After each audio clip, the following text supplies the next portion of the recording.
There's some pretty good news in car sales in Australia, and there aren't many industries in Australia where there's a bunch of good news, but it is true in car sales. They are high and they are rising.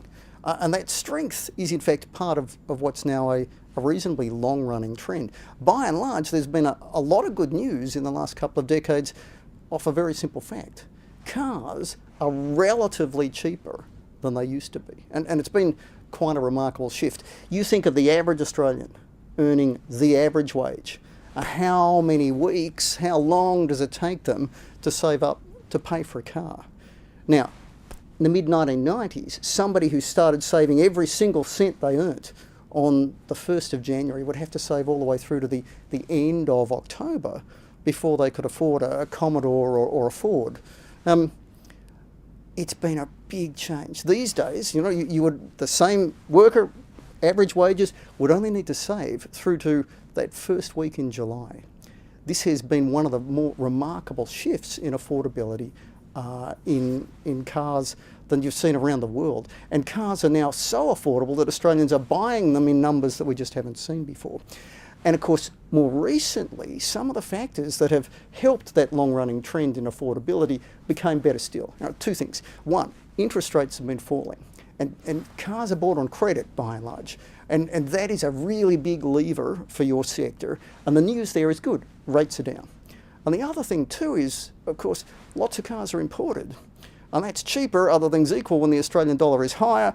And as you know, 2 years now, the Australian dollar has been riding high, roughly 1-for-1 against the US dollar. And that combination, the dream duo for you guys of low interest rates and a high exchange rate has been a big part of what's been a very good business back. It has its challenges, but by and large, the underlying story is good.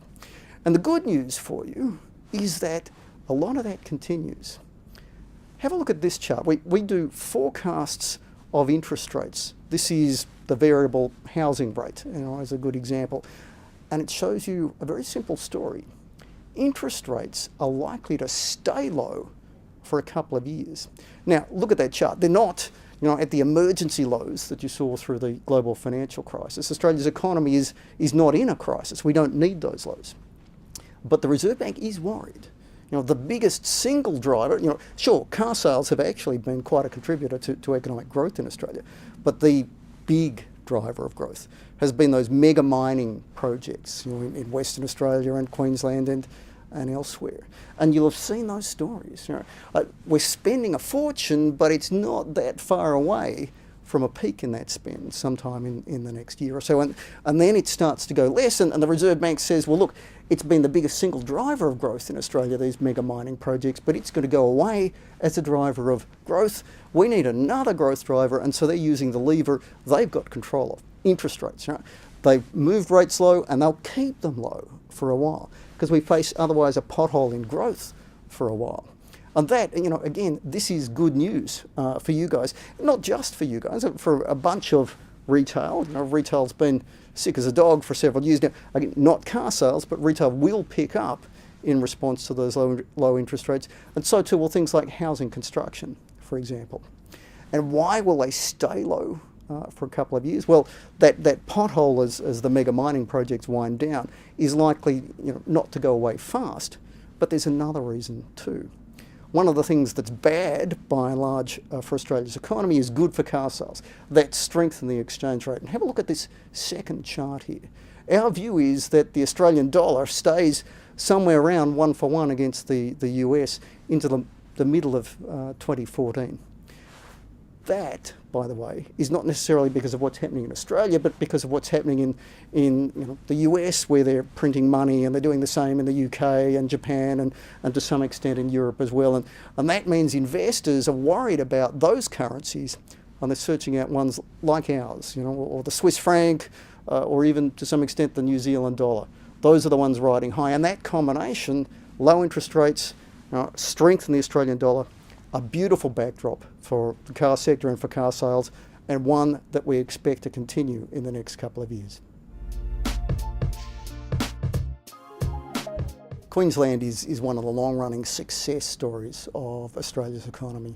One of the fastest growing states in the past decade, one of the fastest growing in the past century, in fact. You and Western Australia vying for top of the league ladder among the states. That's true for this year as well. Have a look at this chart. Western Australia, however, should comfortably outpace Queensland this year, partly because coal, which Queensland has, is in more trouble than iron ore, which Western Australia has. And state public sector cutbacks are hitting Queensland as well. And have a look at this next chart too. It's an interesting way to think of it. This is Queensland's share of Australia's economy growing over time, Australia's population also growing over time, and have a look at your share of Australian car sales, which for most of that period has been above your share of population, your share of Australia's economy. That's a good performance, a classic performance from a strong state, but also a very cyclical one. In the good years, you've done very well. It's pulled back. Your share of Australian car sales have pulled back in more recent years because you're facing some of those negative, ever since the global financial crisis, Queensland's economy hasn't quite got its act back together again. Now look, the basic business backdrop for the car sector, for car sales in Australia, should remain beautiful. Australian dollar high, interest rates low, that's good for you.